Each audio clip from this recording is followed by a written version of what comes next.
The Legend of the Bleeding Heart by Annie Fellows Johnston. In days of old, when all things in the wood had speech, there lived within its depths a lone flax spinner. She was a bent old creature, and ill to look upon, but all the tongues of all the forest leaves were ever kept a-wagging with the story of her kindly deeds. And even to this day they sometimes whisper low among themselves, because they fain would hold in mind so sweet a tale, the story of her kindness to the little orphan Olga. 'Twas no slight task the old flax spinner took upon herself the day she brought the helpless child to share the shelter of her thatch. The oak outside her door held up his arms in solemn protest.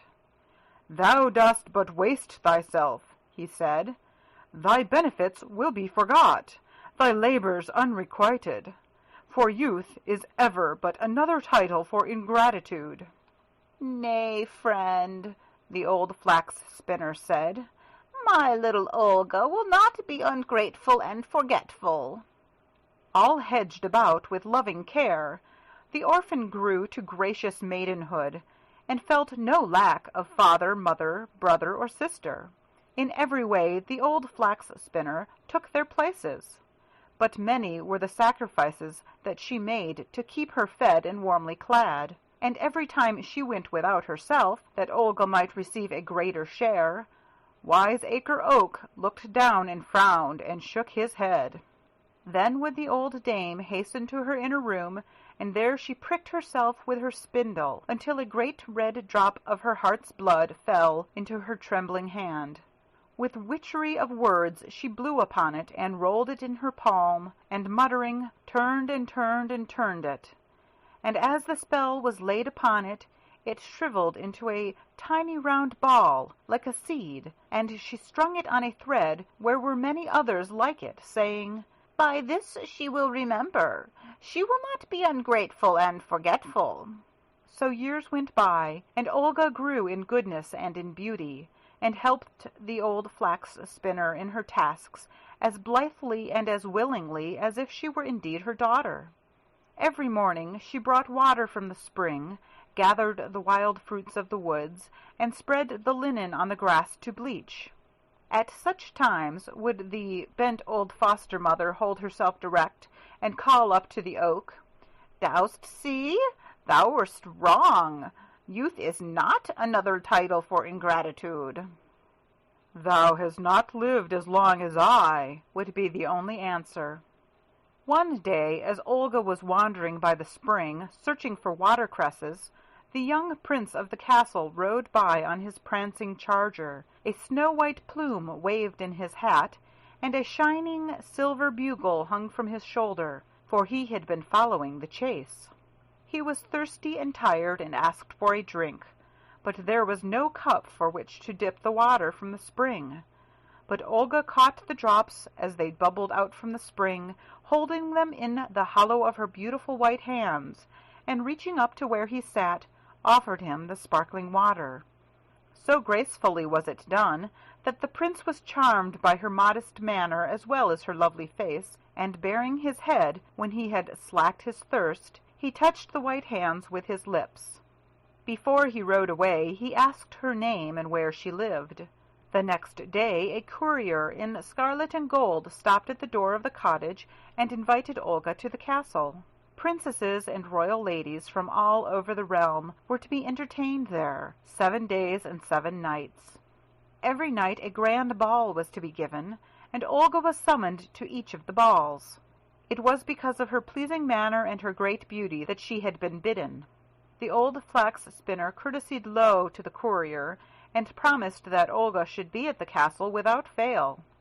"But, good dame," cried Olga, when the courier had gone, "prithee tell me why thou didst make such a promise, knowing full well this gown of tow is all I own. Wouldst me have stand before the prince in beggar's garb? Better to bide at home for aye than be put to shame before such guests." "Have done, my child," the old dame said. "Thou shalt wear a court robe of the finest. Years have I toiled to have it ready, but that is naught. I love thee as my own." Then, Once more the old flax spinner went into her inner room and pricked herself with her spindle till another great red drop of her heart's blood fell into her trembling hand. With witchery of words she blew upon it, and rolled it in her palm, and muttering turned and turned and turned it. And as the spell was laid upon it, it shriveled into a tiny round ball like a seed, and she strung it onto a thread where were many others like it. 70 times 7 was the number of beads on this strange rosary. When the night of the first ball rolled around, Olga combed her long golden hair and twined it with a wreath of snowy water lilies, and then she stood before the old dame in her dress of tow. To her wonderment and grief she saw there was no silken robe in waiting, only a string of beads to clasp around her white throat. Each bead in the necklace was like a little shriveled seed, and Olga's eyes filled with tears of disappointment. "Obey me, and all will be well," said the old woman. "When thou reachest the castle gate, clasp one bead in thy fingers and say, 'For love's sweet sake, in my hour of need, blossom and deck me, little seed.' Straightway right royally shalt thou be clad, but remember carefully the charm. Only to the magic words, 'For love's sweet sake,' will the necklace give up its treasures. If thou shouldst forget, then thou must be doomed always to wear thy gown of tow." So Olga sped on her moonlighted way through the forest until she came to the castle gate. There she paused, and grasping a bead of the strange necklace between her fingers, repeated the old dame's charm. "For love's sweet sake, in my hour of need, blossom and deck me, little seed." Immediately the bead burst with a little puff, as if a seed pod had snapped asunder. A faint perfume surrounded her, rare and subtle, as if it had been blown across from some flower of Eden. Olga looked down and found herself enveloped in a robe of such delicate texture that it seemed soft as a rose leaf, and as airy as pink clouds that sometimes float across the sunset. The water lilies in her hair had become a coronal of opals. When she entered the great ballroom, the prince of the castle started up from his throne in amazement. Never before had he seen such a vision of loveliness. "Surely," said he, "some rose of paradise hath found a soul and drifted earthward to blossom here." And all that night he had eyes for none but her.